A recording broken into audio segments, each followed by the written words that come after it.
Estamos aquí en las ciudades antiguas. Son ciudades antiguas.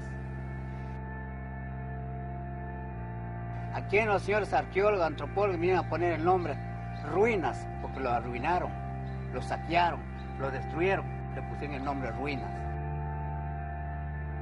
No, que estas ciudades antiguas.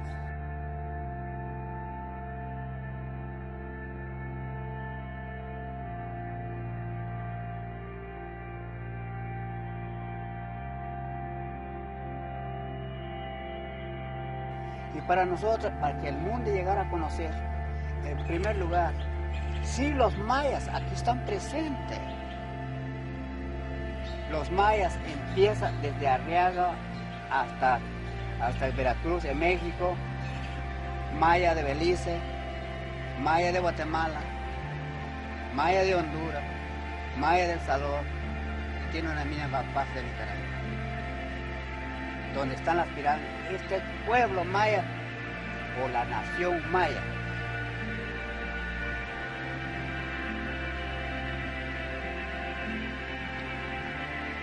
que lo que nosotros queremos es estos, que entiendan nosotros que no somos sacrificadores humanos.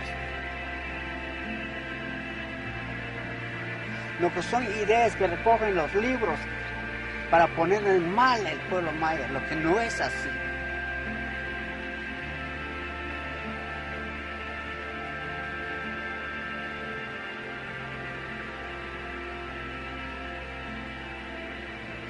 Son lugares, centros ceremoniales, donde celebran sus grandes ceremonias, dándole gracias al Creador.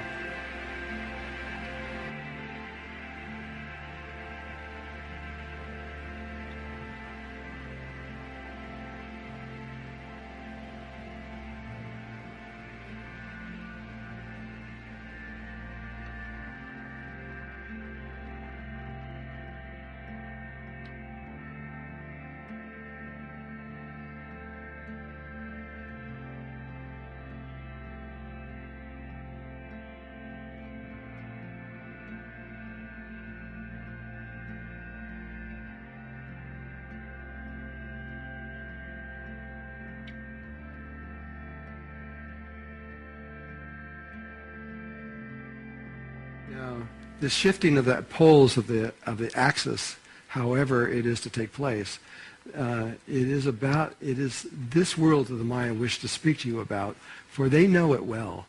They remember their past, and they remember both of these pole shifts that science has recorded in recent times. According to the Maya, they lived through both of them, and they have been on Earth for at least 26,000 years. Science cannot contradict that because they don't know where they came from and they don't know anything about them. But according to Don Alejandro, in the last pole shift, millions of people died simply because they didn't understand what was happening. If they only knew and understood the situation, they could have easily transformed their experience into something of strength and grace and beauty.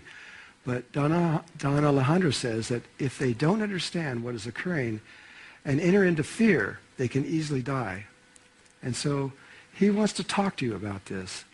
Don Alejandro also speaks about 30 hours of darkness that happens at this moment when the poles shift. There are some people out there, I'm aware, that speak about 3 days of darkness. The Mayans say no, it's not 3 days, it's 30 hours. He says that, Don Alejandro says, that everything goes black and one cannot even see the stars at night. Or in other words, we go blind. He says it is during this period that so many people died because of fear that entered into their experience.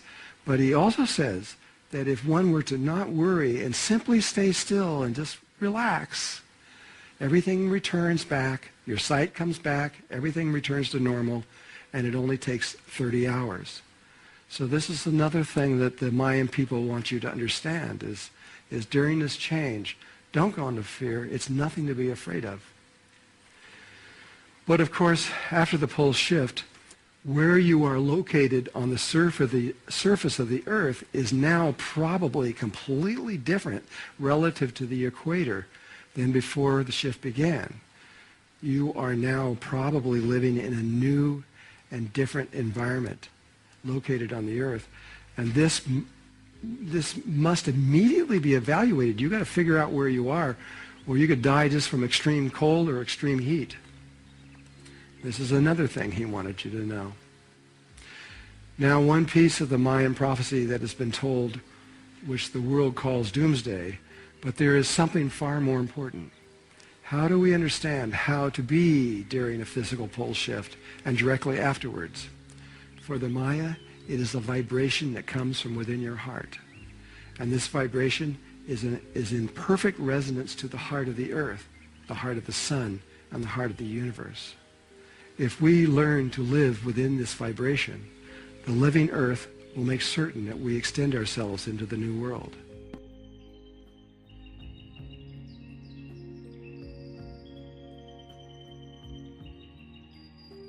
The secret can only be said in words, but it can only be lived to know the meaning. Words are from the brain, but what we need to remember has nothing to do with the brain. It has to do with the human heart. To use words, and I'll use them, I could say that within the heart is a sacred space where creation takes place, and that living within this sacred space changes one's relationship to all of nature and to the universe. The brain has an ego that sees itself separate from the reality and also sees itself as the most important part of the reality. But within the heart, one is not separate from the reality, but becomes one with the reality. There is no separation, and all parts are equal. The Mayans speak about this constantly, how no human being is greater than any others, that we are all the same. So as you can see, words may describe what we are talking about, but you cannot taste this other way without entering into the sacred space of the heart and feeling and becoming one with this vibration. This is something where we will have to discuss at another time. Perhaps the best way to show you the heart of the Mayan people is to continue with the story. Now we are going to move into the jungles of Guatemala. In July of 2007, as I said before, Don Alejandro and his wife came to Sedona and asked for a meeting. After Don Alejandro spoke about the pole shift, he also told me that very soon, according to the Mayan calendar at that time, the world was going to enter into the end of time, and certain ceremonies must take place in preparation, and that these ceremonies were marked in the Mayan calendar. This is before the blue sphere ever even appeared. Don Alejandro then began to speak about the Spanish conquistadors and how they had destroyed almost all of the Mayan artifacts and records. And in so doing, the Mayan lost much of their knowledge and their prophecy and their wisdom. But then Don Alejandro spoke of how secret documents were hidden from the conquistadors and that the time had now come to rebuild this knowledge. He then said that according to the Mayan prophecy, the Mayan had to, at this time, begin to reconstruct their knowledge, their experience and wisdom and memories, and that this was the time that this had to be initiated, and that during this time the world would be watching. Don Alejandro said that the Mayan Council saw this as a group of people coming from all the continents and a vast number of countries around the world, and this group would represent the world. He asked me to find these people, exactly 60 of them, and gather them together in Guatemala City on a specific day in November of that year, 2007.